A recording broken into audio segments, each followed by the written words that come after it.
America में अब्दुल अस्सैयद ने IUPAC समर्थित कैंडिडेट को, यानी जो इजराइल की सपोर्टर थी, उस कैंडिडेट को पराजित कर दिया। तुर्की ने कहा है कि इजराइल पर इंटरनेशनल प्रेशर पड़ना चाहिए ताकि वो सीरिया पर अटैक रोक दे। सऊदी अरब, कतर सहित कई मुल्कों ने एक जॉइंट बयान में कहा है कि इजराइल पर प्रेशर डालना चाहिए ताकि वो गज़ा में वायलेशन पर रोक लगाए। सभी ऑडियंस को सलाम, आदाब, नमस्कार। मैं हूं अहमद अब्बास। कुछ अहम घटनाएं हुई हैं और इन अहम घटनाओं में सेंटर में इजराइल और इजराइल की एक्टिविटीज़ हैं। आज के वीडियो में हम इसी पे बात करेंगे। शुरुआत करते हैं अमेरिका में जो इलेक्शन चल रहे हैं उसका जो एक रिज़ल्ट आया है मिशिगन से, और जिसके बाद एक नई बहस छिड़ गई है अमेरिकन मीडिया में, साथ ही साथ दुनिया के और भी मुल्कों में, कि अमेरिकन समाज, अमेरिकन कम्युनिटी का आगे का रुख क्या है।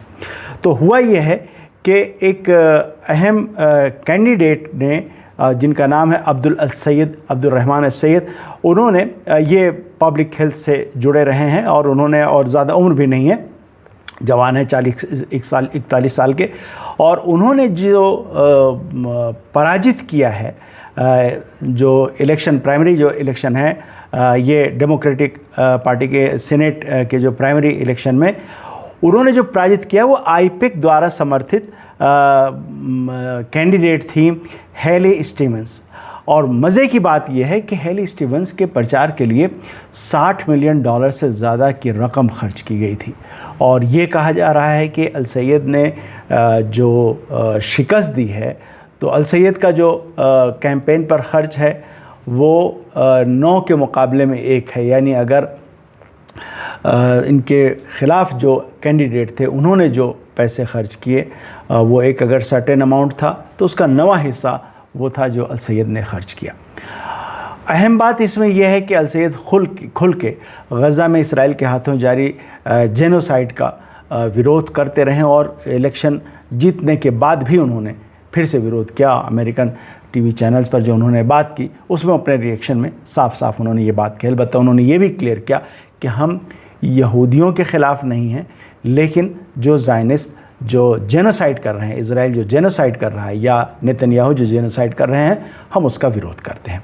तो ये एक अहम घटना है। इससे पहले हम एक वीडियो में बात कर चुके हैं कि अमेरिका के अंदर इजराइल के ख़िलाफ़ और इजराइल से अमेरिका के रिश्तों के ख़िलाफ़ एक सोच और एक जज्बा पैदा हो रहा है, वो देखने में आ रहा है। हमने उसमें ये भी कहा, इस पर बात की कि इसका मतलब ये नहीं कि दोनों के पार्टनरशिप कमज़ोर पड़ रही है या अमेरिका की तरफ से इजराइल का सपोर्ट कुछ कम होगा, लेकिन इशारा कुछ ऐसा है कि आगे आने वाले बरसों में, दशकों में हालात कुछ और होंगे, और इससे इजराइल डरा हुआ भी है। आपने देखा कि नेतन्याहू ने एक बड़ी रकम खर्च की है कि किसी तरह अमेरिका में इजराइल की छवि को, इजराइल की तस्वीर को, उसकी साख को बेहतर किया जाए। इजराइल की इस वक्त जो साख और इस वक्त जो पहचान बन गई है वो है एक नस्ल कुशी की करने वाली हुकूमत की पहचान, एक जेनोसाइडल पावर की पहचान।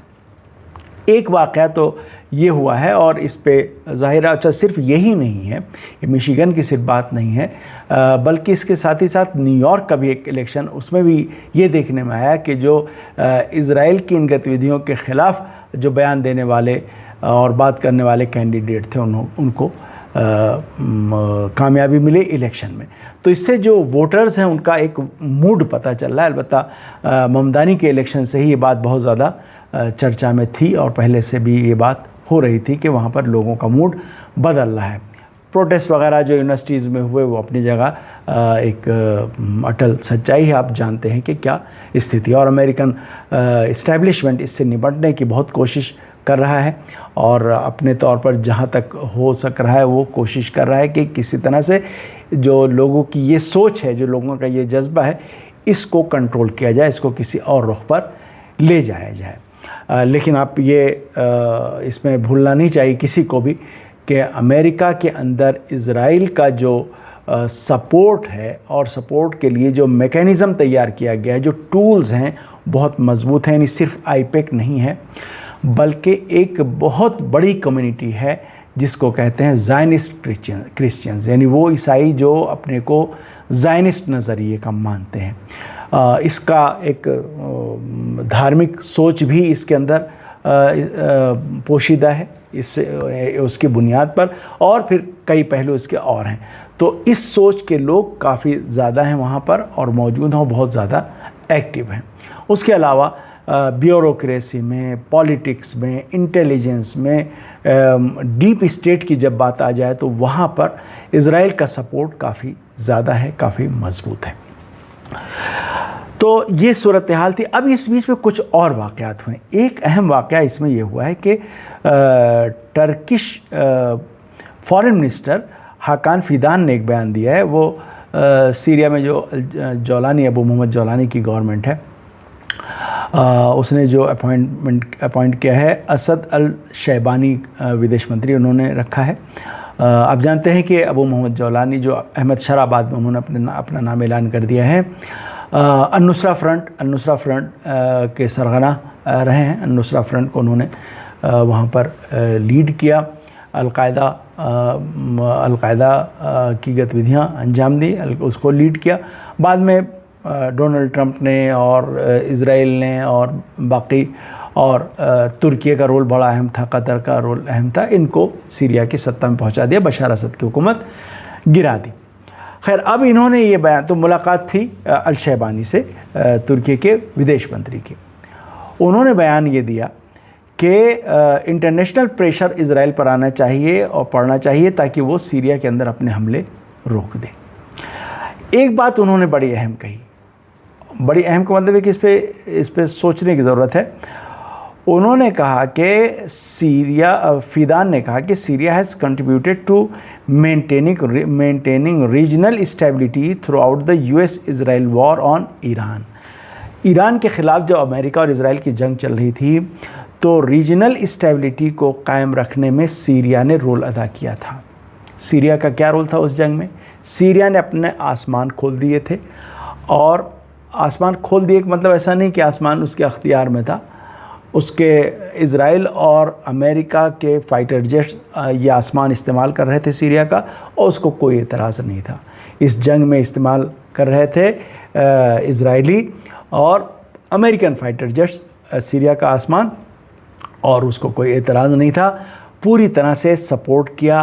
अबू मोहम्मद जौलानी ने बार बार ऐलान किया कि वो इज़राइल के साथ सिक्योरिटी एग्रीमेंट के लिए तैयार हैं। दोनों के बीच काफ़ी बातचीत भी हुई इस सिलसिले में। डोनाल्ड ट्रंप ने नेटो की जब तुर्की में मीटिंग थी तो अहमद शरा अबू मोहम्मद जौलानी को बुला के कहा कि हिज़्बुल्लाह लेबनान का जो मिशन है, हिज़्बुल्लाह को जो ख़त्म करने की बात है, उसके लिए अहमद शरा अबू मोहम्मद जौलानी को ज़िम्मेदारी दी जाएगी और ये उससे बेहतर अंदाज में इसको निपटा सकते हैं इस ज़िम्मेदारी को। ये सब कुछ रोल है अबू मोहम्मद जौलानी का। अबू मोहम्मद जौलानी को असल में लाया ही इसलिए गया था कि वो इस रीजन में अमेरिका के इंटरेस्ट की और इज़राइल के इंटरेस्ट की हिफाजत करें। अब ये हुआ है कि ख़ुद अबू मोहम्मद जौलानी और इज़राइलीज़ में भी एक टकराव हो गया, और टकराव का मतलब ये है कि इज़राइलीज़ सीरिया के इलाक़ों पर कब्ज़ा करते जा रहे हैं। काफ़ी हिस्सा उन्होंने कब्ज़ा कर लिया है सीरिया का। तो अब आप देखिए कि सीरिया का रोल, यानी अबू मोहम्मद जौलानी का जो रोल है वो इज़राइल के फेवर में है, वो अमेरिका के फेवर में है, लेकिन इज़राइल इसके बावजूद सीरिया की ज़मीन पर कब्ज़ा कर रहा है और ये खुलकर एतराज़ भी नहीं कर पा रहे हैं। हाकान फ़िदान भी खुलकर एतराज़ नहीं कर पा रहे हैं, कोई सख्त बयान नहीं दे पा रहे हैं, और कार्रवाई की बात तो दूर की है। अब एक तीसरी चीज़ और हुई है, वो है सऊदी अरब, कतर, पाकिस्तान, इंडोनेशिया और कुछ मुल्कों ने मिलकर एक जॉइंट, इजिप्ट भी इसमें शामिल है, एक जॉइंट स्टेटमेंट जारी किया है और उसमें कहा है कि गज़ा के अंदर इज़राइल वायलेशंस कर रहा है, इस पर प्रेशर डालना चाहिए कि वो वायलेशन रोक दे। आज की गुफ्तगू हम यही बात करना चाहेंगे कि ये जो अरब ममालिक हैं, जो मुस्लिम ममालिक हैं, जैसे तुर्की भी है, पाकिस्तान है, इंडोनेशिया है, इन मुल्कों का जो रोल है इज़राइल के सिलसिले में वो इतना अजीबो गरीब है कि वो समझ के बाहर है। आप अच्छी तरह से जानते हैं, आप कमेंट्स में भी हमने देखा कि बार बार फ़िलिस्तीन का जिक्र करना नहीं भूलते। वीडियो किसी और टॉपिक पे होती, इसके बावजूद कुछ ना कुछ कमेंट्स फ़िलिस्तीन और गज़ा के सिलसिले में आते हैं। तो यही सूरत हाल जो आप कमेंट्स कर रहे हैं, ये पूरी मुस्लिम दुनिया ही में नहीं बल्कि पूरी दुनिया में इस तरह के जज्बात आम लोगों के अंदर पाए जाते हैं। गज़ा से लोगों को हमदर्दी है, गज़ा में जिस तरह से लोगों को मारा जा रहा है, जिस तरह से उनके साथ बिल्कुल ऐसा बर्ताव किया जा रहा है कि जैसे वो इंसान ही नहीं है, इस तरह का बर्ताव आपने भी देखा। एक वाक़या आपको याद दिलाना चाहूँगा। इज़राइल के एक चरमपंथी मंत्री हैं इतमार बिन गवीर, वो इराक़ से गए हुए हैं बगदाद। एक्चुअली इनकी फैमिली बगदाद के रहने वाली थी, यहाँ से ये लोग माइग्रेट करके इज़राइल गए हैं और इज़राइल में फिर ये मिनिस्टर हैं और बेहद कट्टरपंथी मिनिस्टर ये माने जाते हैं।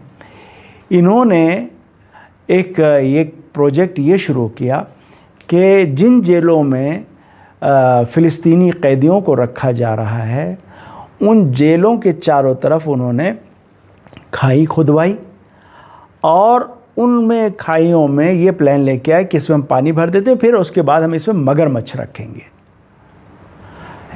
ताकि कोई भी फ़िलिस्तीनी कैदी अगर भागने की कोशिश करे तो मगरमच्छ उसे खा जाए। और वो बड़े फ़ख्र से अपने कुछ लोगों को ले जाके ये अपना प्लान दिखाते थे कि यहाँ पर मगरमच्छ रखे जाएंगे। ये मुद्दा और ये इशू, ये मामला इज़राइल के अंदर कोर्ट में गया, अदालत में गया। अदालत ने इस पे रोक लगाई, लेकिन आपको ताज्जुब होगा कि रोक इसलिए नहीं लगाई कि उनको फ़िलिस्तीनियों के अधिकारों का ख्याल है, बल्कि कहा कि नहीं, ये मगरमच्छ जो एनिमल्स के राइट्स हैं उनकी खिलाफ वर्जी है, इसलिए इस प्लान पर अमल नहीं होना चाहिए। तो ये सारा सब कुछ होता है, यानी इज़राइल की जो पॉलिसीज़ हैं, उसकी जो हरकतें हैं, वो बिल्कुल सामने सब देख रहे हैं। ये जो मुस्लिम ममालिक जो बयान दे रहे हैं, आपको अच्छी तरह से पता है कि बयान को तो छोड़ दीजिए, जो डील हो चुकी है, जिस पे इज़राइल ख़ुद दस्तखत कर चुका है, सीज़फायर जो कर चुका है, या जो और इससे पहले ओस्लो मुआहदा जो हो चुका है, किसी का कभी इज़राइल ने पालन किया है? कभी पालन नहीं किया इज़राइल ने। और ये मुल्क क्या करते हैं, बयान दे रहे हैं, तो क्या इनको लगता है इस बयान का असर है, कोई इज़राइल पर असर हो जाएगा या अमेरिका इसके दबाव में आ जाएगा? इनको भी अच्छी तरह से पता है कि ऐसा नहीं होने वाला है। तो फिर ये एक बयान इस तरह के क्यों दे रहे हैं? ये बयान इसलिए दे रहे हैं कि ताकि अवाम की नज़र में लगे कि हाँ, अपनी कुछ जिम्मेदारियों पर अमल कर रहे हैं। वरना अरब मुल्कों की, इस्लामी मुल्कों की सूरत हाल ये है कि बहुत एक अच्छी तादाद वो है उन मुल्कों की हुकूमतों की है जो इज़राइल से पूरा का पूरा सहयोग कर रहे हैं, कोऑपरेशन कर रहे हैं। ये ममालिक, आपने देखा कि ईरान ने जब इज़राइल पर अटैक किए तो जॉर्डन और UAE और कतर और कुवैत और यहाँ पर जो पूरा एक राडार का और एयर डिफेंस का पूरा नेटवर्क बिछा रखा था अमेरिका ने और इज़राइल ने। इन अरब मुल्कों को के इल्म में था, अरब मुल्कों को पता था, ऐसा नहीं कि इनको नहीं मालूम था। तो उनके ज़रिए से ईरानी मिसाइल को रोका जा रहा था बीच में कि ये इज़राइल तक ना पहुंचने पाए। जॉर्डन का रोल इसमें बहुत रहा, जॉर्डन के अंदर एयर डिफेंस काफ़ी थे, तो रोके वो। तो अब ये हुआ कि ईरान ने ये मार के जितनी भी रिंग, जितने भी लेयर्स थे, सब ख़त्म कर दिए और वहाँ तक पहुँचाया। और बहरहाल उसके दौरान भी जब ये सब कुछ मौजूद था, तब भी ईरान ने उसके अंदर, इज़राइल के अंदर अटैक किया था, इज़राइल को निशाना बनाया था ईरान ने। लेकिन इस्लामी मुल्कों और अरब मुल्कों का जो बयान है, तुर्की, जो रजब तैयब अर्दोगान बहुत वोकल रहते हैं फ़िलिस्तीन को लेके, लेकिन जब आप अमली कदम की बात जो आप करेंगे तो आपको ताज्जुब होगा ये देख के कि तुर्की क्या कर रहा है। बहुत दिन गुज़र गए थे, गज़ा में जेनोसाइड जब चल रहा था, बहुत दिन गुज़र जाने नहीं, 1 साल से ज़्यादा का वक्त गुज़र गया, तब ये बात उठी तुर्की के अंदर कि तुर्की के जो सिटीज़न्स गज़ा में जारी नस्ल कुशी में शामिल हैं, यानी इसराइल के फ़ौजियों के साथ मिलकर जो गज़ा में नस्ल कुशी हो रही उसमें जो शामिल हैं, उनकी नेशनलिटी ख़त्म कर दी जाए। इस तरह का बिल वहाँ के पार्लियामेंट में आया काफ़ी वक्त गुजर जाने के बाद। तो इन मुल्कों की ये सूरत हाल है जो कि बहुत ही ताज्जुब की बात है। और ताज्जुब की बात मतलब ये है कि बहुत ताज्जुब, अब चूँकि इतना ज़्यादा ये देखने में आ रहा है, लिहाजा बहुत हैरत भी नहीं होती है। यही लगता है कि इन मुल्कों ने यही रविश अख्तियार कर रखी। वजह क्या है? वजह इन मुल्कों को है अपनी हुकूमत का डर, यानी अपनी सत्ता, अपने इक़्तिदार का डर कि यह हाथ से छिन ना जाए, हमको नुकसान ना पहुंच जाए, अमेरिका नाराज़ ना हो जाए। इसलिए ये ममालिक हर तरह का वो सौदा करने के लिए तैयार रहते हैं। यूएई के बारे में आप जानते हैं कि बहुत ख़ास, बेहद ख़ास डिफेंस रिलेशंस हैं इज़राइल के साथ यूएई के। बहुत अच्छे ताल्लुकात हैं कतर के। कतर को इसलिए बड़ी हैरत हुई थी कि जब दोहा में अटैक हो गया, भाई ये कैसे, हमारे तो अच्छे खासे ताल्लुकात हैं। मिस्र के ताल्लुकात, मिस्र की जो हुकूमत है उसके ताल्लुकात इज़राइल के साथ हैं। मिस्र ने तो जो वहाँ पर इमदाद पहुँची सारी दुनिया में, उसको गज़ा तक पहुँचाने में उसके लिए कोई रिस्क नहीं लेना चाहा मिस्र ने। तो ये सूरत हाल है। बयान इन मुल्कों की तरफ से यह है, अच्छी तरह से ये पता है कि इस बयान से कुछ भी होने वाला नहीं है। बयान दे के सिर्फ ये कि अपनी ज़िम्मेदारी से पल्ला झाड़ने की वाली बात है, वरना इन मुल्कों ने इस पूरे दौरान कोई भी कदम नहीं उठाया।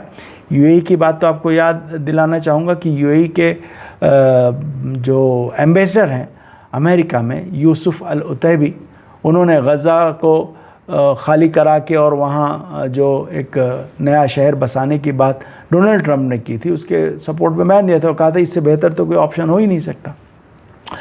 तो ये सूरत हाल है। बयान की बयानबाजी है सिर्फ ये, और इसका जाहिर है प्रैक्टिकली कोई कदम उठाने का कहीं से कोई किसी का इरादा नहीं। लेकिन इस बीच अभी हुआ ये है कि इज़राइल के लिए सारी दुनिया में इज़राइल के ख़िलाफ़ जज्बात भड़के हैं। यही वजह है कि इज़राइलीज़ कहीं भी जब सफ़र करते हैं तो अपनी पहचान छुपा के करते हैं कि उनको पता ना चलने पाए कि ये इज़राइलीज़ हैं।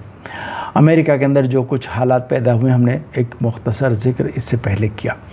उसके अलावा जो सूरत हाल है, इज़राइल जहाँ सीरिया में कार्रवाइयाँ कर रहा है, वहीं लेबनान में कार्रवाई कर रहा है। एक नई घटना ये हुई कि लेबनान के अंदर, साउथ लेबनान के अंदर इज़राइलीज़ कुछ डेमोलिशन करना चाह रहे थे और एक घर के अंदर इज़राइली फ़ौजी घुसे हुए थे। वो इलाका जहाँ पर खाली है वो खाली हो चुका है, लोग वहाँ से जा चुके हैं इस हालिया झड़पों के नतीजे में। ये लेबनानी ज़रूर वापस लौटेंगे। इज़राइल बहुत कोशिश कर रहा है, बहुत कह रहा है कि ये हमारा बफ़र ज़ोन रहेगा, लेकिन ये तय है कि साउथ लेबनान में किसी तरह का बफ़र ज़ोन बाकी रहने वाला नहीं है। ये लेबनानी वहाँ पर वापस जाएंगे।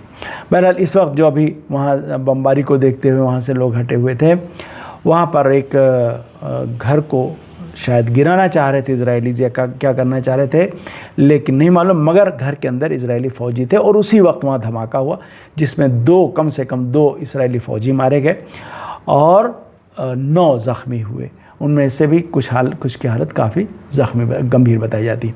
अब इज़राइल में हड़कंप मच गया कि भाई ये धमाका कैसे हो गया, ये बम कहाँ से आ गया कि जो इलाका एक काफ़ी पहले खाली हो चुका था, वहाँ के एक घर में इज़राइली फ़ौजी पहुँचते हैं तो ये बम आ कैसे गया, क्या पहले से रखा हुआ था, क्या ये रिमोट कंट्रोल से उड़ा दिया गया इसे? अगर रिमोट कंट्रोल से धमाका किया गया तो यहाँ पर हिज़्बुल्लाह को या लेबनीज़ को ये पता कैसे चला कि एग्जैक्टली इस टाइम पे इज़राइली फ़ौजी इस घर के अंदर मौजूद हैं? और अगर ये पहले से नहीं रखा गया तो बाद में रखा गया तो ये कैसे हुआ कि बाहर से आके लेबनान के फाइटर्स ने आके यहाँ पे कैसे डिवाइस रख दिया? तो इस तरह की एक जांच चल रही है। और इसराइल के सिलसिले में लेबनान में जिस तरह का रेजिस्टेंस इसराइल को मिला है उससे उसकी हालत ख़राब हुई है। बेशक उसने लेबनान के एक हिस्से पे कब्ज़ा कर रखा है, लेकिन उसको भी पता है कि कब्ज़ा उसके बाकी रख पाना उसके बस की बात नहीं है। मुश्किल कहाँ पर हो रही? मुश्किल ये हो रही कि जो अरब और इस्लामी ममालिक हैं वो खौफज़दा हैं या लालच में पड़े हुए हैं, ये नहीं मालूम, या उनको कोई किसी धोखे में है। वो इस मामले पे खुल के साथ देने को तैयार नहीं है, बल्कि वो खुल के साथ इसराइल का दे देते हैं। बहुत दफ़ा ऐसा भी देखने में आता है। एक वाक़या और हुआ है, और एक वाक़या ये हुआ है कि एक जो मकबूजा फ़िलिस्तीन है, एक उसमें इलाक़ा अस्क़लान, यानी जो इसराइल के कब्ज़े में इसका एक इलाक़ा है अस्क़लान, वहाँ पर एक हस्बैंड एंड वाइफ को गिरफ़्तार किया गया है। तमीर लान आमशोकोफ नाम है और एलिना कोशनीर को, ये हस्बैंड एंड वाइफ हैं। इनको पकड़ा गया है कि ये जासूसी कर रहे थे ईरान के लिए।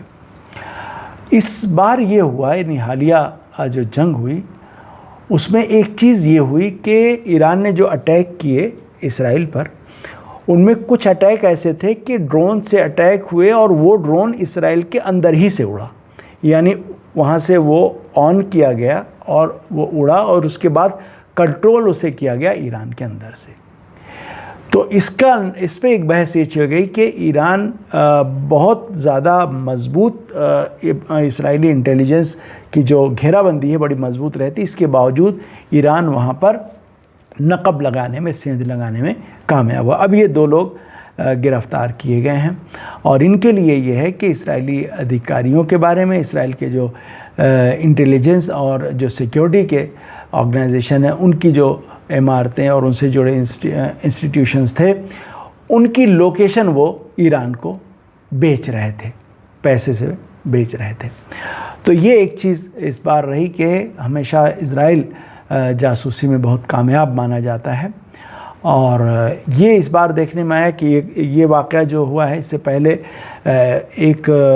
2 लोगों को गिरफ़्तार किया गया था जो इज़राइल के अंदर एयर डिफेंस सिस्टम के अंदर काम करते थे और वो इज़राइली एयर डिफेंस की तफसीलात और कि उनके क्या फ़ीचर्स हैं वो उन्होंने ईरान को बेचा था। इस बारे में, इस इल्ज़ाम में उन्हें पकड़ा गया था। तो ईरान की ये इंटेलिजेंस की सतह पर इस बार एक कामयाबी ऐसी नज़र आ रही जो काफ़ी बड़ी कामयाबी मानी जा सकती है। तो आज के लिए इतना ही।